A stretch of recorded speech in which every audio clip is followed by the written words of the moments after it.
सर्दियों के मौसम में जानकी जी अपने घर के कोने में ठंड से तड़प रही थी।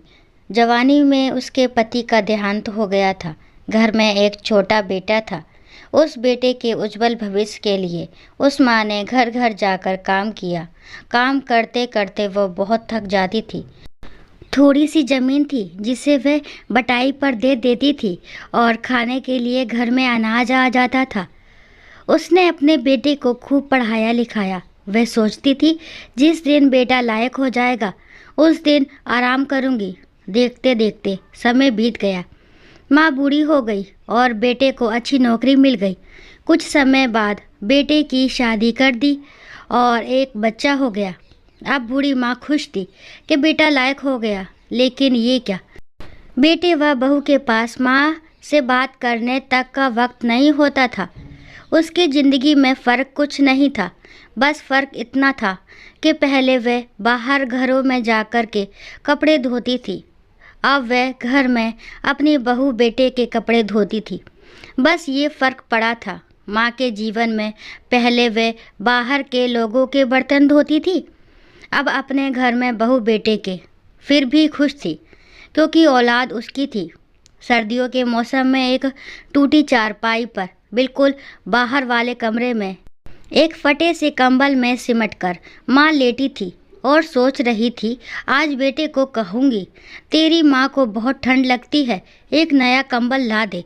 आखिर मेरे तो बुढ़ापे का सहारा एकमात्र मेरा बेटा ही तो है, उसे नहीं मांगूंगी तो किससे मांगूंगी। शाम को बेटा घर आया तो माँ ने बोला, बेटा मैं बहुत बूढ़ी हो गई हूँ, शरीर में जान नहीं है, ठंड सहन नहीं होती, मुझे नया कंबल ला दे। तो बेटा गुस्से में बोला, इस महीने घर के राशन में और बच्चे के एडमिशन में बहुत खर्चा हो गया, कुछ पैसे हैं पर तुम्हारी बहू के लिए शॉल लाना है, वो बाहर जाती है, तुम तो घर में रहती हो, सहन कर सकती हो, ये सर्दी निकाल लो, अगले साल ला दूंगा। बेटे की बात सुनकर माँ चुपचाप सिमट कर कंबल में सो गई।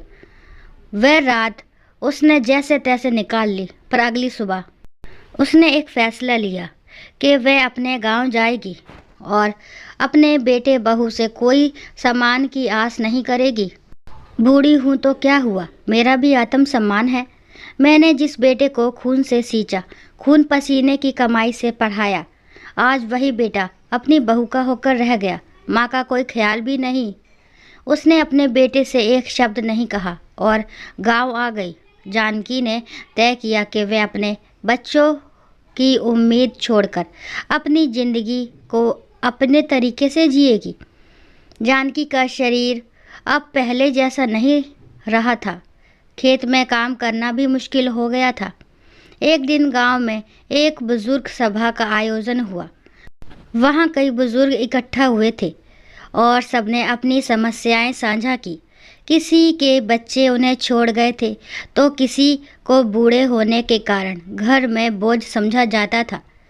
जानकी ने भी अपनी आप बीती सुनाई, लेकिन वहाँ एक बुजुर्ग महादेव ने एक बात कही जो जानकी के दिल में गहरे उतर गई। महादेव ने कहा, बुढ़ापा उस पेड़ की तरह होता है जो खुद अपने पैरों पर खड़ा रहकर अपने साए में दूसरों को पनाह देता है, पर अगर पेड़ दूसरों की उम्मीद में जिंदा रहे तो वह सूख जाता है। इस बात ने जानकी को सोचने पर मजबूर कर दिया। एक दिन जानकी ने गांव के मुखिया से बात की और कुछ पैसों की मदद ले ली। वहीं जानकी ने घर के पुराने कपड़ों से कंबल और चादरें बनाने का काम शुरू कर दिया। वह गांव की औरतों को सिखाने लगी कि कैसे पुराने कपड़ों से कुछ नया बनाया जा सकता है। धीरे धीरे जानकी का ये काम गांव में मशहूर हो गया और लोग उनके पास पुराने कपड़े लाने लगे ताकि वह उनसे नए कंबल बना सके। इस काम से जानकी का मन भी लगा रहता और कुछ पैसे भी मिलने लगे। अब जानकी अपने बुढ़ापे में आत्मनिर्भर हो गई थी। वह खुश थी क्योंकि जानकी ने अपने जीवन का उद्देश्य फिर से खोज लिया था। गांव में उनकी इज्जत और बढ़ गई थी।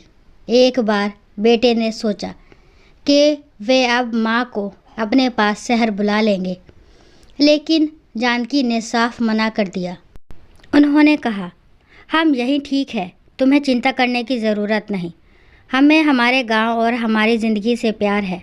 समय के साथ जानकी का स्वास्थ्य और कमज़ोर होता गया, लेकिन उनका आत्मविश्वास और दृढ़ता कभी नहीं डगमगाया। एक दिन जब जानकी जी की तबीयत बहुत खराब हो गई तो गांव के लोग इकट्ठा हो गए।